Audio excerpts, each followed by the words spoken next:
Bonsoir à tous, chers futurs fans de crypto. Et une petite vidéo ce soir pour un peu peut-être remonter le moral. Alors, des news concernant Luna, une mauvaise nouvelle en fait. Binance qui décide de délister le Luna contre USDT sur leur plateforme. Le prix a chuté à 0.005 US dollars. Et donc, mauvaise nouvelle bien sûr pour Luna et pour les holders du token Luna. Terrible, terrible, terrible. Forcément, le prix du token a chuté à 0. Aujourd'hui, bon, c'est remonté un peu à 0.015 centimes. Vous voyez la chute incroyable. Terrible pour les gens qui sont holders de ce token-là, qui ont cru au projet.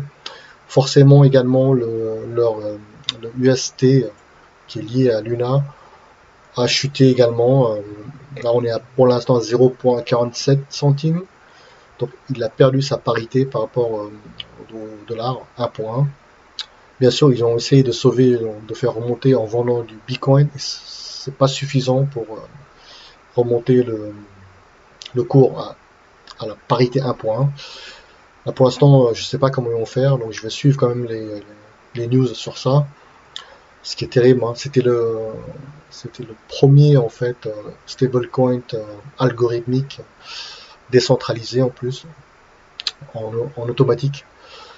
Et bien sûr, c'est apparemment, d'après les rumeurs, c'est les deux fonds de Wall Street, fonds vautours qui ont spéculé à la baisse, qui ont poussé le prix de Luna euh, très bas, et également UST pour faire exploser bien sûr le prix de UST, a cassé le PEG, ils appellent ça, 1 pour 1. Donc c'est une stratégie utilisée comme à la bourse, hein, traditionnelle, shorter, vente à découvert, etc. Apparemment, ce qui s'est passé, c'est qu'ils ont emprunté du cash en fait pour acheter pour avoir du BTC, et ils ont utilisé du BTC, etc.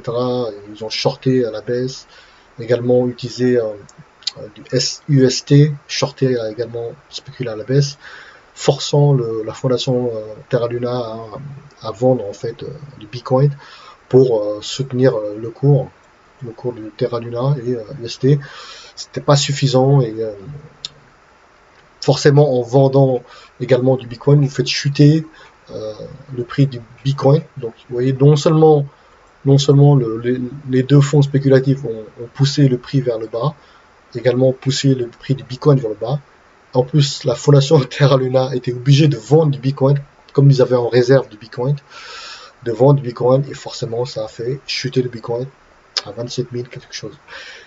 Et là on est remonté à 28 279 aujourd'hui.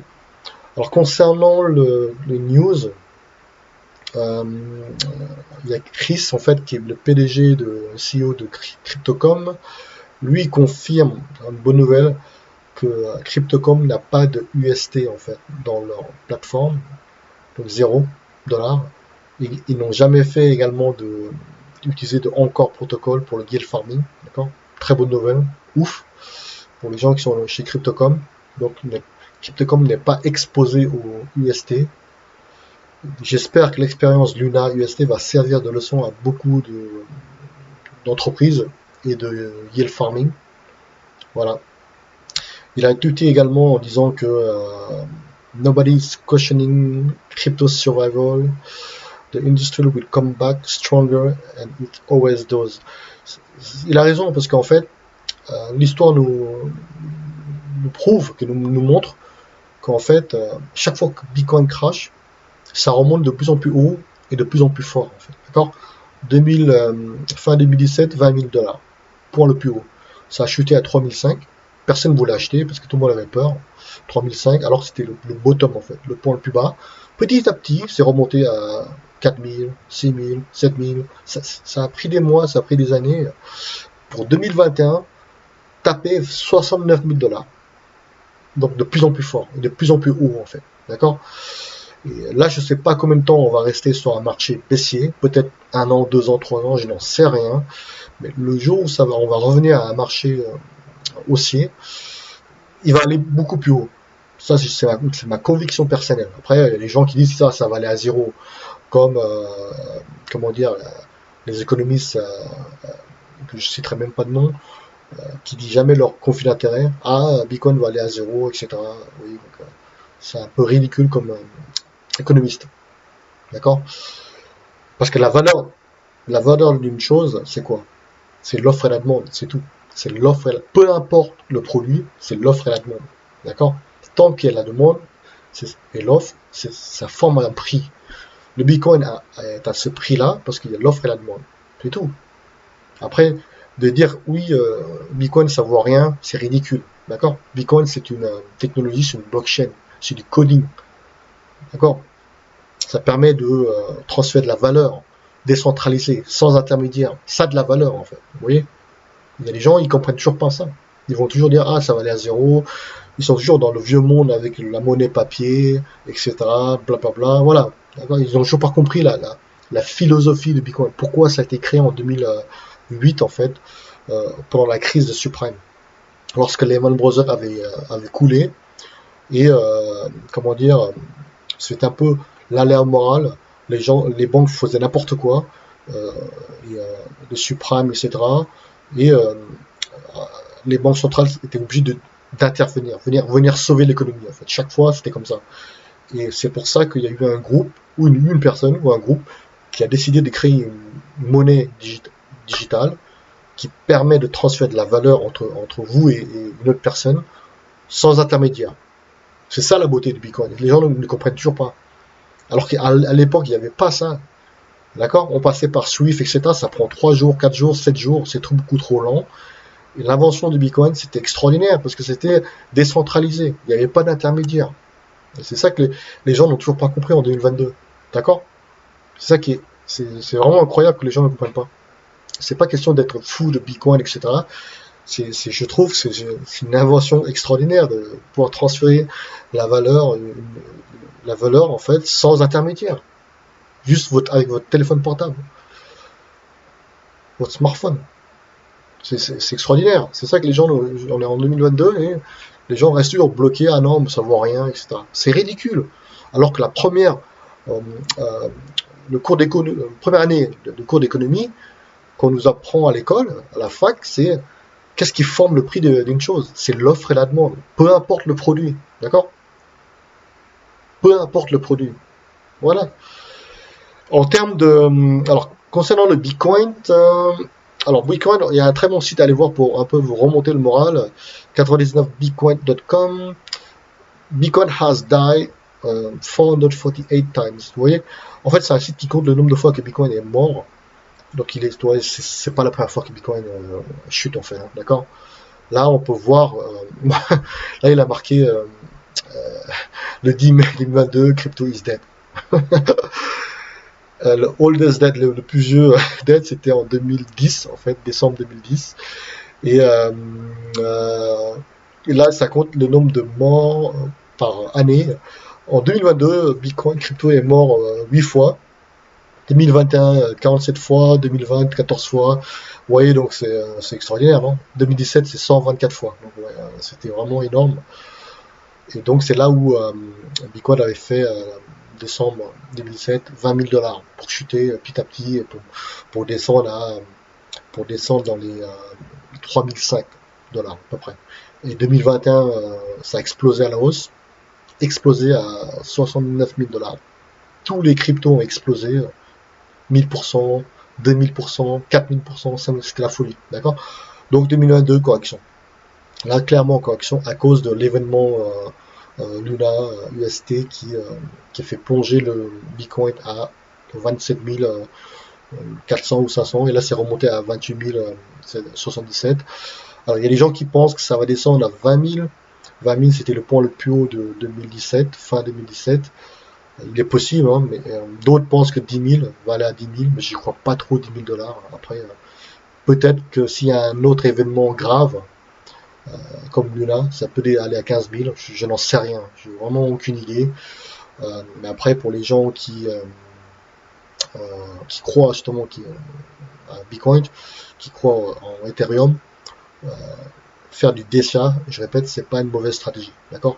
Diversifier votre portefeuille et ne jamais mettre 90% ou 80% en un seul coin comme Luna. Il y a des gens sur Twitter, ah j'ai tout perdu, j'ai mis sur Luna. Ouais, mais c'est ta faute, tu as mis toute ta thune, tout ton argent sur une crypto. Donc c'est ridicule. Après, viens pas pleurer sur Twitter, oui j'ai tout perdu. C'est ridicule, d'accord. Euh, donc voilà. En termes de XRP, il y a quelqu'un qui m'avait posé une question. XRP, je pense que si ça va à 20 centimes, ça sera vraiment un très bon point d'entrée. C'est pas un conseil d'investissement, hein, ni de boursier. Faites ce que vous voulez, mais le point le plus bas de XRP à l'époque, c'était dans les 19, 18 centimes, etc. Et ce serait pas un mauvais point du tout. Concernant que je trouve que c'est toujours un bon projet, donc ils ont tenu leur engagement à proposer une application qui marche très bien, une carte bleue, etc.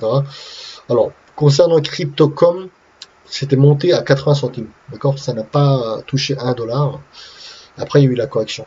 Alors, ils ont changé les taux de buyback, de cashback, pardon, pour un peu justement pérenniser un peu le business à long terme, ce qui est logique, hein, d'accord. Parce qu'on est dans un marché baissier, donc forcément ils ajustent les taux, ils baissent les taux. Alors concernant le prix d'entrée, je n'en sais rien en fait, hein. Euh, pour moi, le 17 centimes, c'est pas cher. D'accord. Après, il y a des gens qui vont dire oui, mais ça peut aller plus bas, ça peut être à 0,5. Moi, je n'en sais rien. Après, faites ce que vous voulez, hein. Euh, ça peut très bien faire 10 centimes ou 5 centimes, hein. D'accord. Et c'est à vous de voir, mais Crypto.com, pour moi, c'est une très belle entreprise qui a, qui a, qui a vraiment cartonné en 2021. La carte marche très bien et vous avez Netflix, Spotify, gratuit, etc. Le cashback était vraiment nickel, ça fonctionne nickel. Voilà, voilà. J'espère que vous avez le moral. Je sais que c'est pas évident, hein, d'avoir, de voir votre portefeuille crypto qui chute et qui passe dans le rouge. Mais moi, honnêtement, je m'inquiète pas parce que j'ai vécu 2017-2018 terrible lorsque le portefeuille avait chuté de 80%. Donc là, en 2022, honnêtement, ça me fait plus rien en fait, d'accord. En plus, parce que c'est très varié, j'ai très diversifié, je m'inquiète vraiment pas, d'accord. J'ai les moyens de pouvoir holder, je le fais. Après, faites ce que vous voulez. Donc c'est pas, il faut jamais paniquer à vendre au prix le plus bas, d'accord. C'est un petit peu ridicule. Donc les pertes, bien sûr, ce seraient des pertes latentes. Tant que vous n'avez pas vendu, vous n'avez pas de perte. Après, il y a des gens qui paniquent, etc. Et, donc, gardez le moral. Et si vous avez la chance, bien sûr, d'avoir un budget, un salaire, etc. Et pensez quand même à investir dans des actifs, parce qu'avec l'inflation qui arrive, qui va aller de plus en plus haut, je pense, l'inflation. Parce que pour moi, la méthode de calcul n'est pas, comment dire, il minimise trop en fait le taux d'inflation. Le loyer est compté quoi à 6% dans le panier d'inflation, ce qui est ridicule, ce qui est complètement ridicule, parce qu'il faut, franchement, si on revoit la méthode de calcul de taux d'inflation, on est à 20%, clairement à 20% de taux d'inflation. Parce qu'en Espagne déjà, c'est à 10% en Espagne, le taux d'inflation. Alors dire qu'en France c'est à 4%, c'est ridicule, d'accord. Qui peut croire ça? Qui peut vraiment croire ça alors que tout augmente? Le pétrole augmente, le gaz augmente, l'électricité augmente, la nourriture augmente, l'huile augmente, tout augmente, et donc dire que l'inflation est à 2, 3, 4%, c'est vraiment c'est ridicule. Il faut vraiment pas écouter les médias officiels, d'accord. Faites votre propre recherche, c'est comme ça que vous allez comprendre, avoir des informations beaucoup plus objectives. Voilà. Sinon, j'ai pas grand chose à dire à part vraiment vraiment désolé pour les gens qui justement avaient beaucoup de Terra, Terra Luna, bien sûr. Terrible pour les holders. Après, je sais pas, vous voyez, leur token, leur UST, est-ce que ça va revenir à 1 dollar? Je n'en sais rien. Mais Luna est déjà à un niveau ultra quasi zéro, hein, zéro pour le zéro, terrible pour le Luna. Alors maintenant, il faut bien sûr continuer à s'informer, hein, à se renseigner, etc. sur les éléments, les news. Concernant, comment dire, Coinbase, les news sur Coinbase, je n'ai pas vraiment apprécié la nouvelle politique de Coinbase, qui en fait, ce qui se passe, c'est qu'ils ont changé les règles. C'est que si vous, c'est comme au niveau des banques, il me semble que c'est à peu près le même principe, c'est que maintenant il y a le bail-in. Lorsqu'une banque fait faillite, en fait, elles peuvent prendre votre épargne, d'accord? Donc ils peuvent voler votre argent, en fait, en clair. Coinbase, ce qui se passe, c'est que si l'exchange fait faillite, ils peuvent utiliser, apparemment, hein, d'après les news que j'ai vues, Coinbase a le droit, avec la nouvelle règle qu'ils ont fait, de voler votre Bitcoin, voler vos Ethereum en fait, de vendre votre actif crypto et pouvoir créditer, s'auto-créditer en fait leur exchange. Et ça, ouais, c'est terrible comme nouvelle. Alors Coinbase, je n'utilise pas, donc je suis pas concerné par Coinbase, mais faites attention aux gens qui sont dans les exchanges, d'accord? Lorsque les règles changent, il faut surtout pas rester. Donc vous pouvez avoir des portefeuilles à wallet, comme Ledger, etc. Donc voilà. Pas de pub pour eux, mais c'est un très bon startup, Ledger. Concernant les monnaies, les devises, comme dans la vidéo précédente que j'ai expliqué, la monnaie, elle n'est pas stable. D'accord? Je répète, pour les gens qui ne comprennent toujours pas, vous croyez que l'euro est stable, vous croyez que le dollar est stable, elle n'est pas stable. D'accord? Dans le temps, la valeur baisse en fait. S'il y a une inflation qui explose, si les banques centrales impriment beaucoup de fausses monnaies, etc., la valeur de votre euro-dollar va être diluée en fait, va baisser chaque jour qui passe. Chaque jour qui passe, vous perdez de la valeur. D'accord? Donc elle n'est pas stable. Voilà. Alors concernant les monnaies fiat, c'est un carnage. Regardez.